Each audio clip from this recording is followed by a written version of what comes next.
Gutom na yan, te. Kaya nag-ano. Kaya ba?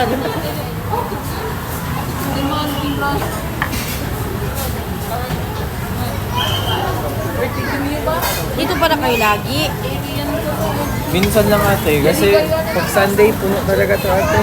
Ay, bukas. Para magkaroon sila ng ano sa town para mapuntahan. Yung doon lang kasi ang branch nila ate sa ICT. Tapos parang iba pa ang ano to, manager doon.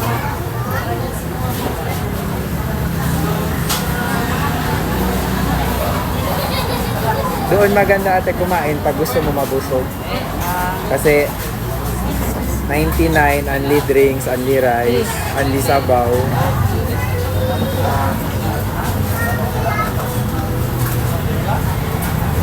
Kaya para si Maris, pag hindi niya gusto ang ulam sa bahay, Maalis. wala pa sila ni Mark. Ito pala sila.